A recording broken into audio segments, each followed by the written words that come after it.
Yeah, we're live. So, how is everyone? How was your Christmas? Good, I hope.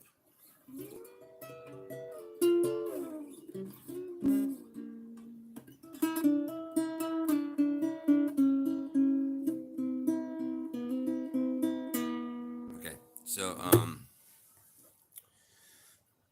this one's gonna be on the multiverse. Um, I guess it should be called Multiverse What If. Because no one really knows what the multiverse is because we can have our theories or hypothesis, but your actual current consciousness can only exist in one universe at a time. Does that make sense? If you were more than that, you would be like on schizophrenic or, personality disorder. Maybe that's what multiple personality disorder is. You actually just can't distinguish between the different places you're a different person. You know what I mean? You're different. And you're in another multiverse within one body. And you have connection to all those different people. If nothing else, that'd make a good story. So, um,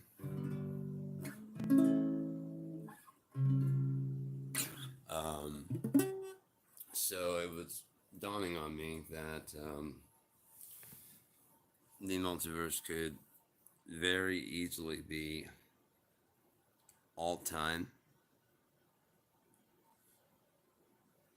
I won't say by the second, whatever the universal second is. You know what I mean? There's got to be a universal day, a universal week. If nothing else, this is one way that I would say that the that science um, confirmed the Bible. I'm sure they'll change their numbers after this, but all data points to the universe being about 14 billion years old, about 13.8, about 14 billion. I mean, when you're talking about 13.8 billion, you might as well say 14.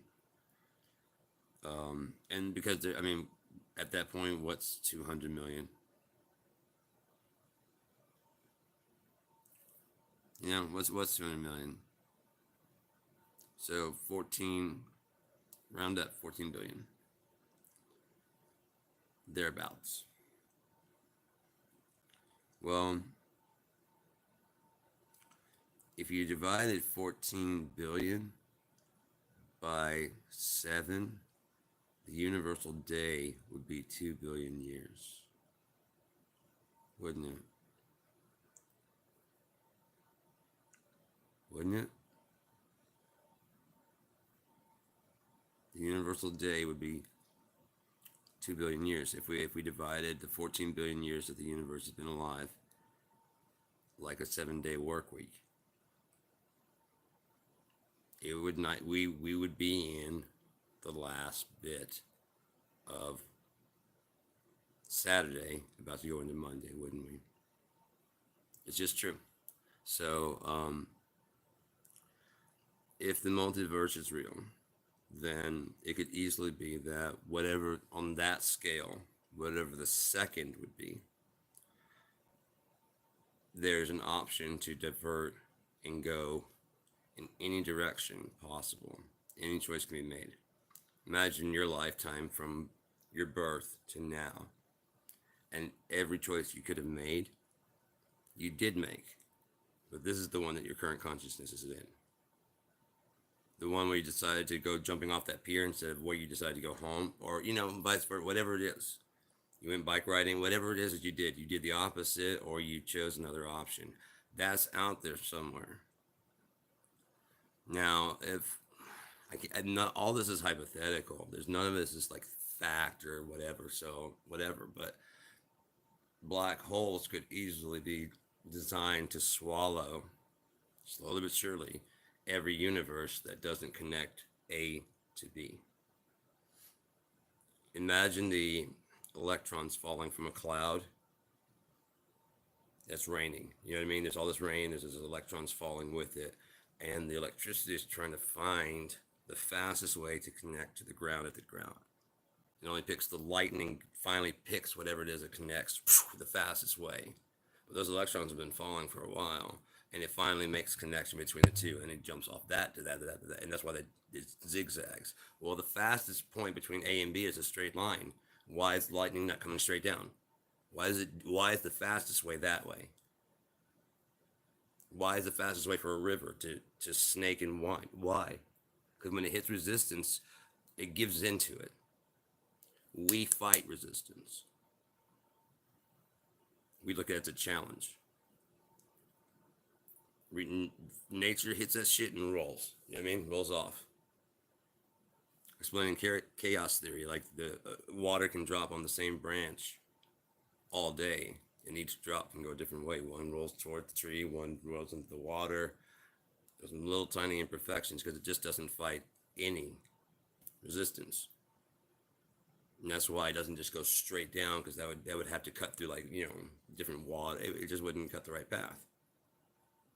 I guarantee if we start going to hyperspeed, going faster than light speed, it will have to plot, the same way. It'll have to randomly, kind of like have you seen Hitchhiker's Guide to the Galaxy, where the infinite improbability machine goes through every improbable possible build, whatever, to make the shortest distance between two places. Becoming a bowl of petunias, then a sofa, then a box of yarn, and spitting out of an asshole of an elephant into my living room is the fastest way to get here from Quasar 7. As improbable as that is, it truly is. All of a sudden, an imaginary butthole opens up and everybody pours out as a fucking bunch of fucking yarn. And then they materialize back. Oh, sorry about that, man. Hate that improbability drive. You know what I mean? But yeah, it just doesn't fight any resistance. It finds the fastest way to get. The same way, the multiverse would be basically every possible choice and simulation running simultaneously to make from whatever A was when the Big Bang happened to wherever the end is. It will cut its way through and find its way through. Then again, what happens when it goes the reverse direction? With the same intent of matching back up. You know what I mean? Because if it starts with nothing and ends with a heat death up where there's basically nothing, it's just a big fucking loop, nothing to nothing. You just put them together and it just keeps doing that over and over. You know what I mean? But it doesn't always have to go forward. We do. Consciousness and time does. Our understanding of time has to go forward. We can remember, but we can't go back. Information can go backwards. That's why quantum entanglement those quantum particles, they become entangled because they're moving at a place where they know where they'll be in the future because they already are there.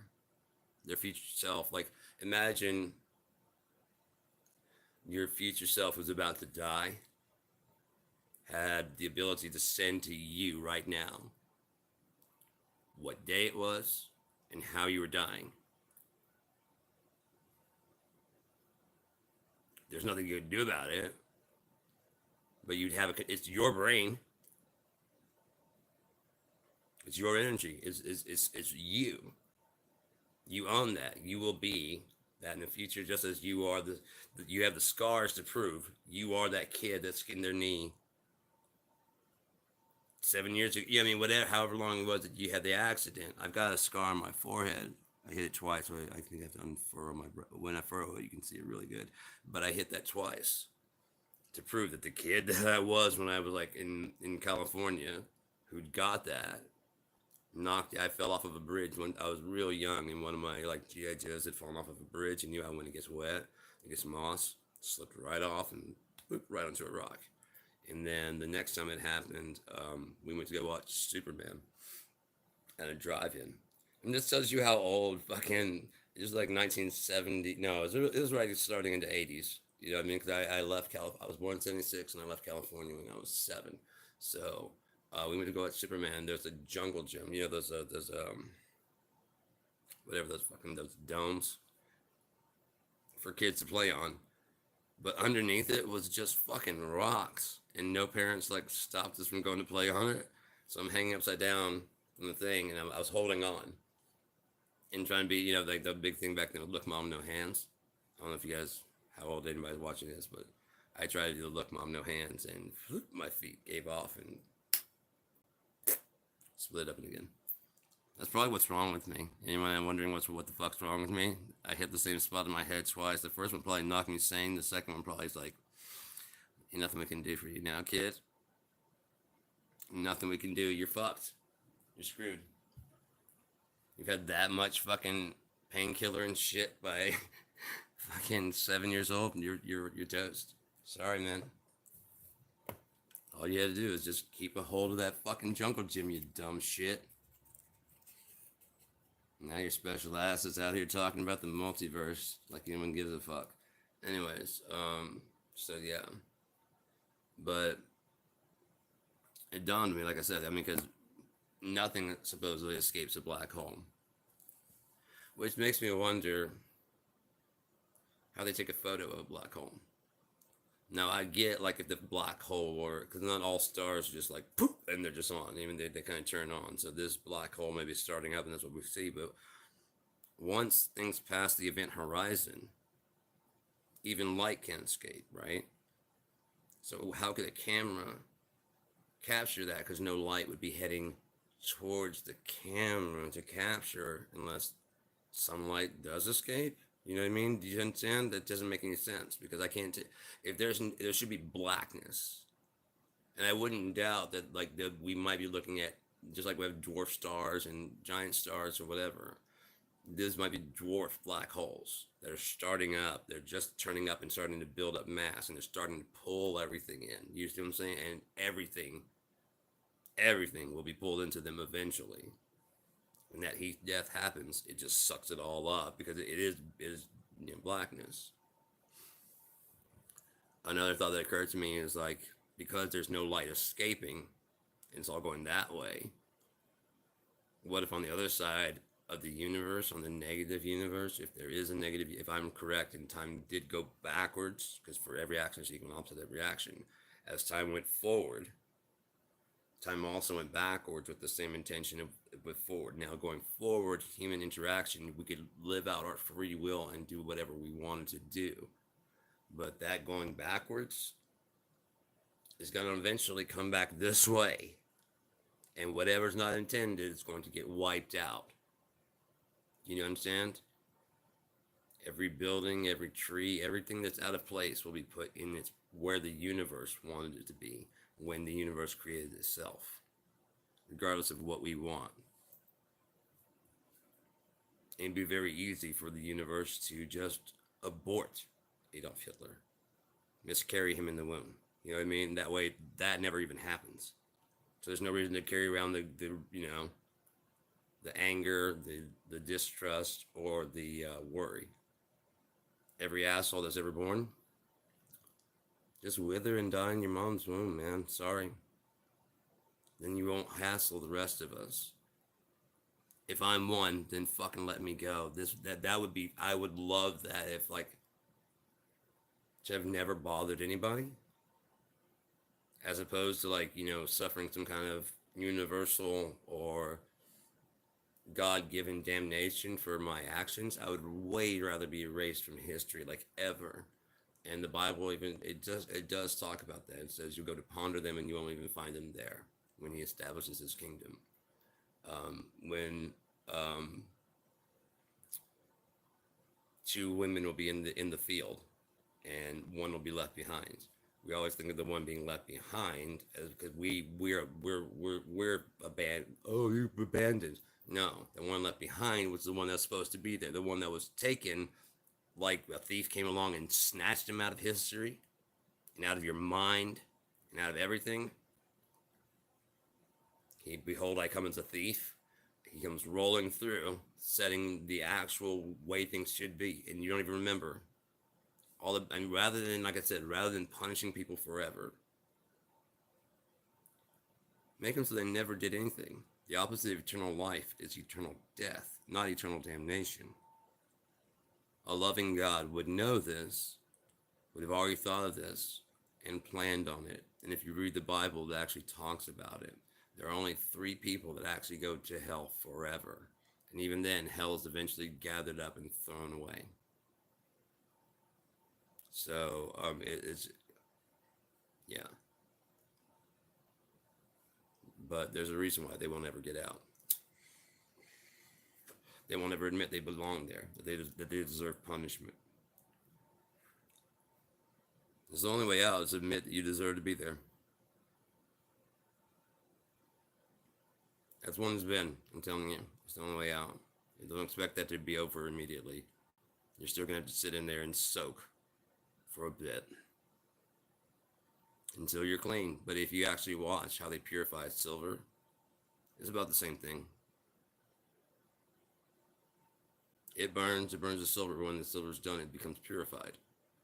And that's what he'll be doing to all of us. And if you read the Bible, it says, all will go to the lake of fire according to their works. That Jesus did not come to save your soul. He came to conquer hell. Does that make sense? No one gets to the Father except through me, he says. And he said that he'll even say, verily I know you not, to some of us. And I may be on that shit list, and that's fine. I don't care. You know what I mean? As long as I do my part, whatever it is, here while I'm doing it, you know what I mean? I don't give a shit.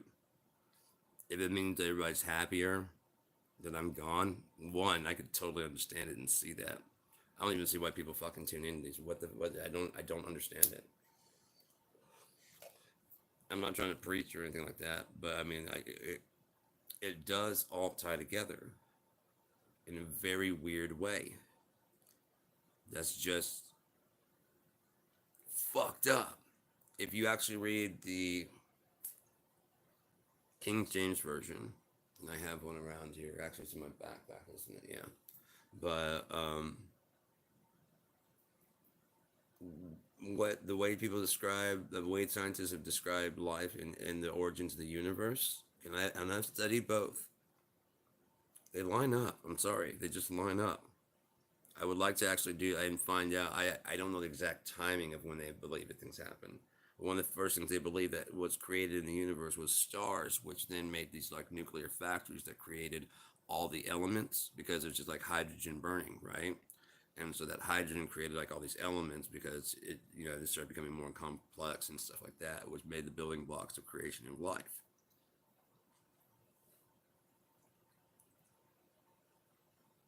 There's nothing wrong with that. I don't find any fault with that because, one, the Bible says the first thing he said was let there be light. So a bunch of fucking stars being separated around the universe doing their jobs when he separated the light and the dark. It makes sense. It just lines up. But if you flip the page over, in the first book, the first part, it's almost like it's written by two different people. And I believe it was. I believe the first one was written was the tablature that they had, and the second part made to set to dominion, basically, because the first one said that in his image he made both man and woman equal. No man was made and then God made woman for Adam's pleasure. They were made both equal in his image. It's only when you flip the page over that then it starts going a little bit more deeper about then the breath of life was breathed into them. And a lot of the days are different of what happened. So it looks like hypocrisy unless you say, okay, these guys revered it enough to transcribe the first page, and they knew that since they're trying to talk about God, and it says if you add anything to it, so well, on the second page, you know what I mean? I didn't change that page. I just, I'm not stupid enough. I know a lot of people that are like Christian pot smokers, and they don't find any problem with it. I don't find any problem with it. But those New Testaments have that one little piece of paper in the back that's thin, like rice piece of paper, and it's blank. It's perfect for rolling a joint. I know. I smoked one. But I know guys that were not even religious that left the room because we did it. I'm like, it's not like it's the original draft. I would never do that to the original draft. This is just one that they copy so much that these guys had a box of them and we're just handing it out. This is honestly probably just back here for writing notes. And I honestly only took the book to make them feel like they did something. I didn't expect to find a calling. I didn't expect to find something of actual interest in there. I did, but so at that point in time, that book really didn't even mean anything, and I still don't feel bad about it because again, I've got so many copies of the Bible around that I didn't do any damage to anybody, not even to that book. It was a blank piece of paper.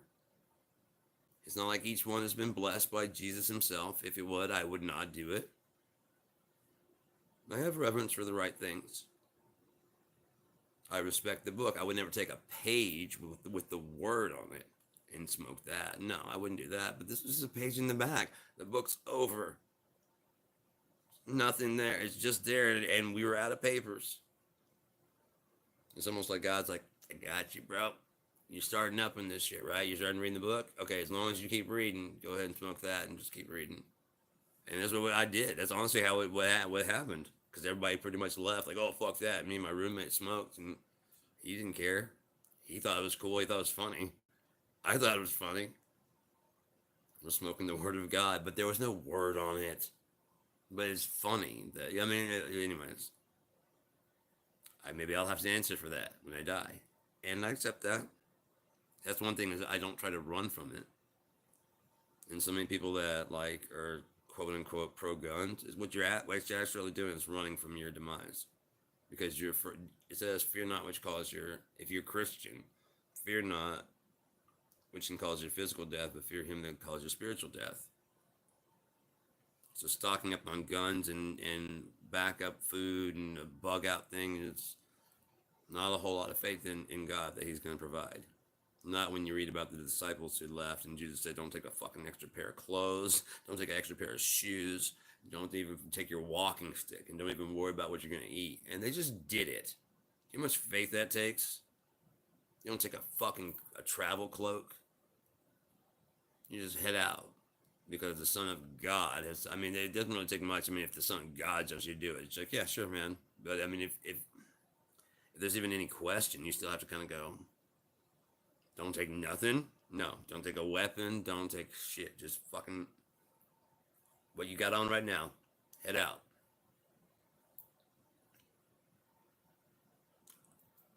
Because I saw you walk on fucking water. I'm going to do it. Other than that, I'd probably be like, dude, I gotta at least get a change of clothes. But you walked on fucking water. You say, get the fuck out of here? I'm getting the fuck out of here. This was long before David Blaine's bullshit. And now again, so lest I bear false witness, if that story is even true. That's why I clarify all the time. I believe in the Bible, but that doesn't make it true. The things I believe, that doesn't make them true, so I'd never try to preach to anybody. If it tunes into what I'm saying, it's because I love talking about the similarities between science and religion, whether the two want to admit it or not. For some reason, church wants to believe that, well, I know why, because it says in the Bible, to God, 1,000 years is as a day, and a day is as 1,000 years.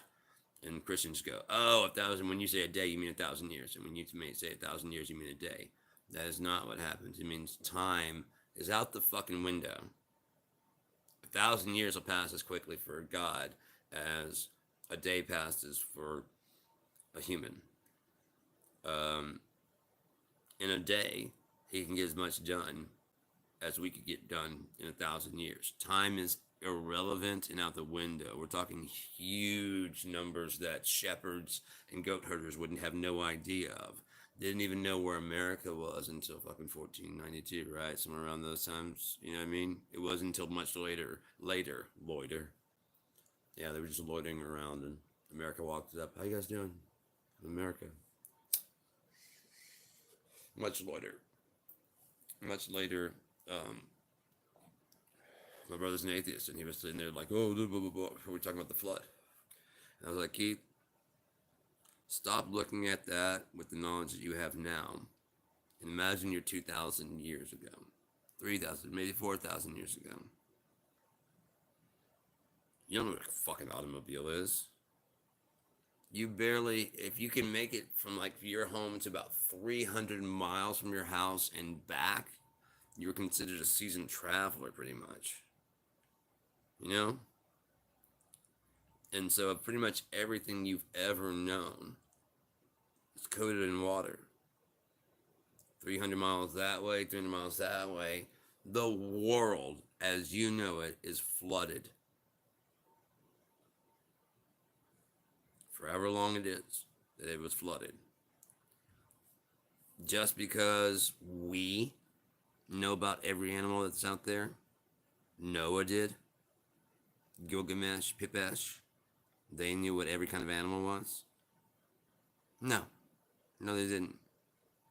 So if every kind of animal that you've ever known, dog, cat, rabbit, whatever, and you've never heard of a fucking zebra and one doesn't show up, you're not waiting for one, are you? If you've never heard of a fucking chimpanzee, one of every animal that you've ever fucking known shows up. It doesn't have to be so fucking crazy as everybody makes it, man. Everybody's making it so complex because what you know now, and you only know that now because of what happened before. There's a reason it's called the Dark Age. You guys don't hold the Dark Ages. They're attaching leeches to each other, and you don't criticize them as much as you criticize a Christian who fucking believes a book written by a guy from over 2,000-3,000 years ago.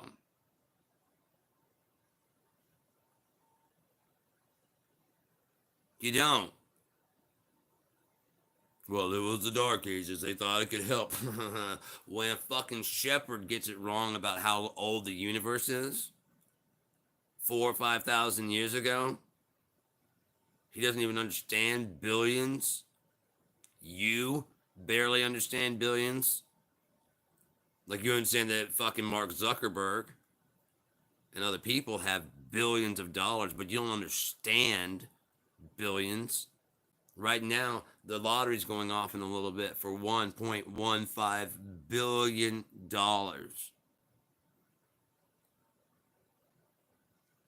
Go ahead and look up the fucking, like, try to imagine $1 billion in ones.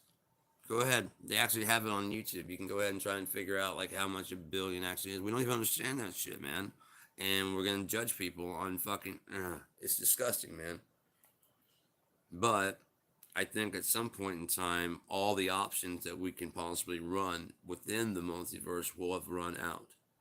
And therefore, once all the options, just like that lightning falling from the cloud to the ground, when there's a straight line from A of the universe, what the universe started to create when it created itself, regardless of human beings, to be wherever it wanted to go.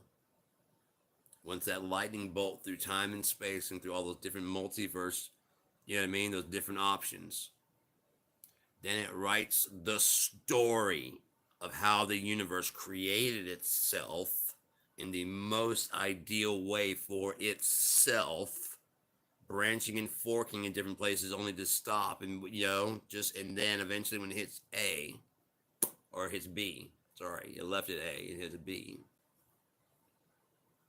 So when you look back at the timeline of how the universe created itself, when it does that, all those black holes turn full active and suck up everything else. Therefore, there's only one timeline. The one that results in the universe being created and what the universe wants from this place happening. Everything else disappears. And that's my personal theory on it. Now, whether I'm right or not, I don't know. But it makes so much more sense than a lot of what people believe. So, matter of fact, what I believe ties in with what that guy with the CMTU believes, which ties in with the Boltzmann brain believes, which ties into so much other shit. It's just like Einstein said. If you actually see who each studied, it makes like almost like a perfect triangle of E equals. There's almost like the answer is almost inescapable. What Einstein did, or his wife, whoever came up with it. When you find out who Einstein was really studying, it becomes, you see the inevitability of falling into E equals mc squared, which I think is actually flawed. I think it's fundamentally flawed, and I think it's untestable. Whereas mine is actually testable. Did you know that? Mine's actually testable.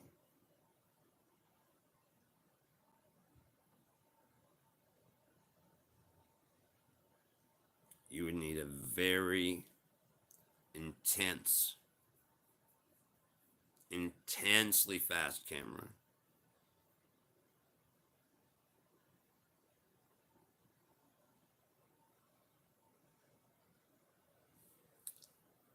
Intensely fast shutter speed. If nothing else, the ability to observe a single, like leaving the shutter open. You know what I mean?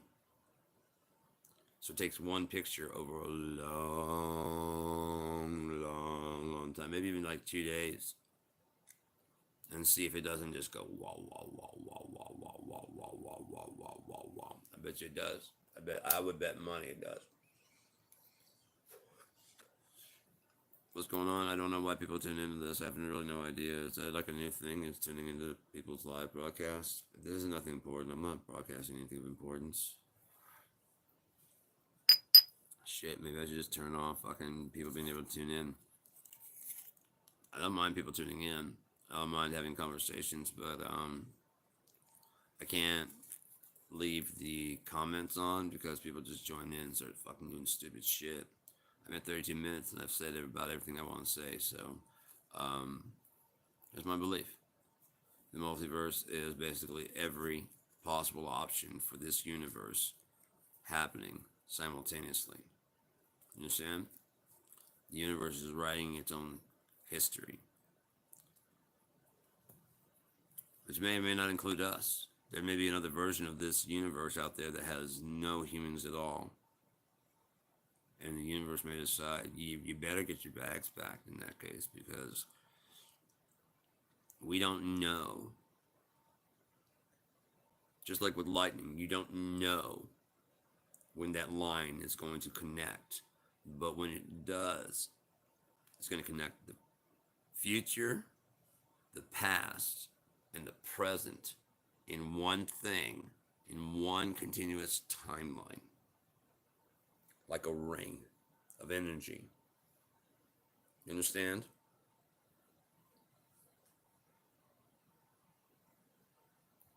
Um,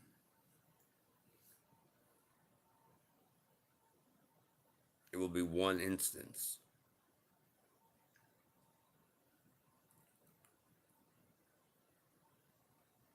I'm having some pretty deep thoughts about it. In that one instance, basically, any and everything would be possible, as well as one inevitability from that. Because anything and everything would be possible. So, therefore, the universe would decide what it wanted to do. So, therefore, of all the possibilities, it would erase and get rid of everything else.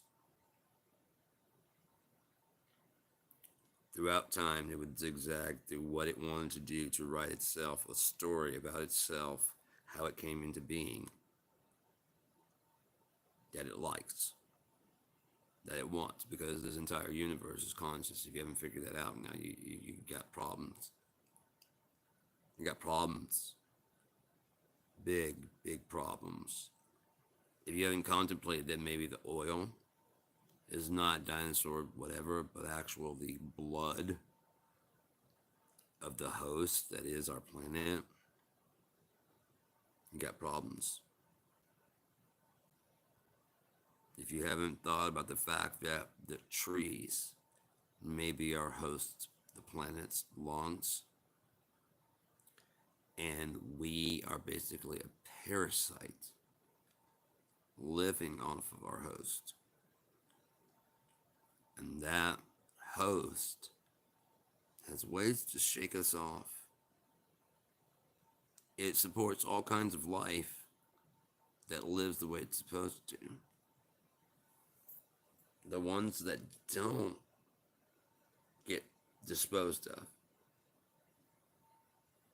And it's very efficient at it. It's very good. It's done it in the past. Why humans think, I guess because of our capacity to think, because we have these little fucking glowing boxes, because we carry these little glowing boxes in our pockets that tell us the answers that make us believe that we are actually smart. Right? Because we're not actually smart. The box is smart. The box is a smartphone. It's smarter than you are.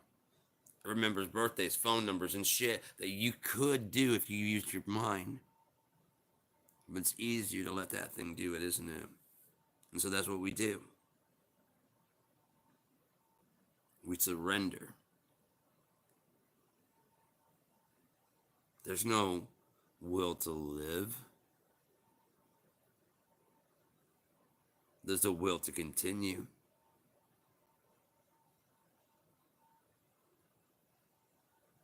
Isn't there? Think about it. You have no will to live.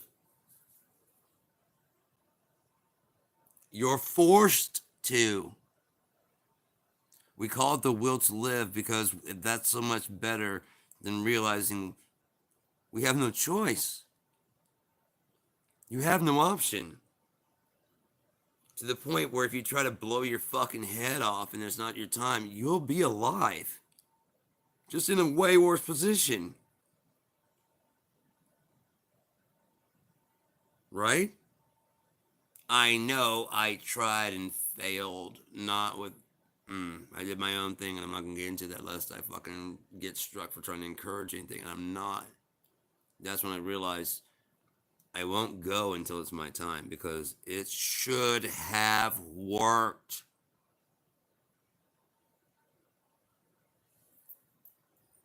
So I'm supposed to be here. When those guys jump me, it should have worked. They were intent on doing me in. I had boot tread marks all over my face where they'd been stomping on my... Why would you stomp on a man's skull? Can anyone answer that for me?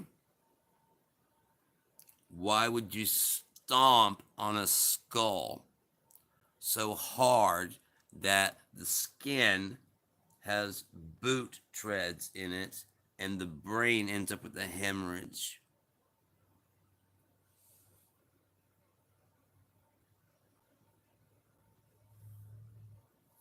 Anyone? Bueller? Anyone? It wasn't my time to go then either, so I didn't. But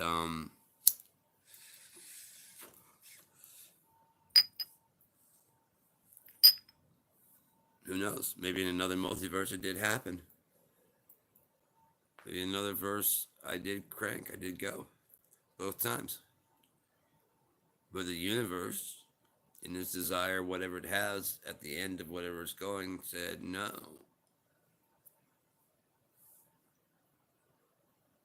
In the end, although we currently exist in a soup of possibilities, basically there will be one inevitable path straight through that nonsense and chaos that makes entire sense, is both logical and reasonable, is both scientific and miraculous. Because a 1 in a million shot that makes it is still miraculous, isn't it?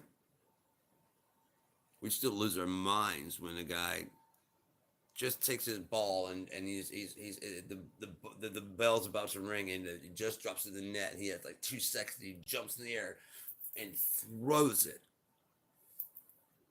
There's no way it's going to go in.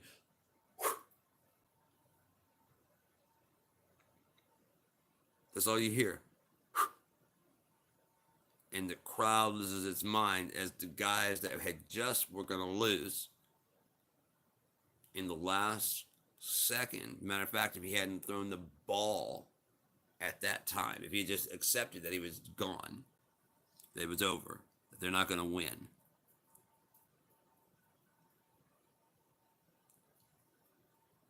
They wouldn't have.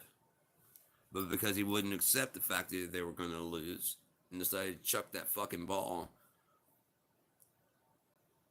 it goes through the fucking hoop and people lose their fucking mind.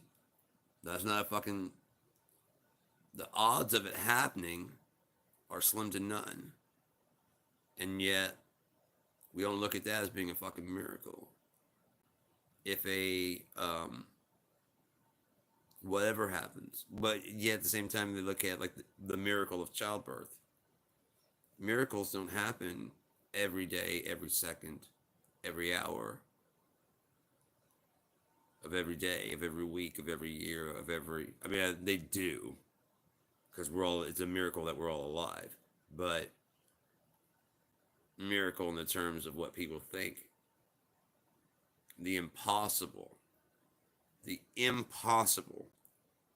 becoming possible. If it happens every day, it's not impossible. But we'd sure like to go to the top shelf for all of our words. How was the movie last night? Epic. Okay.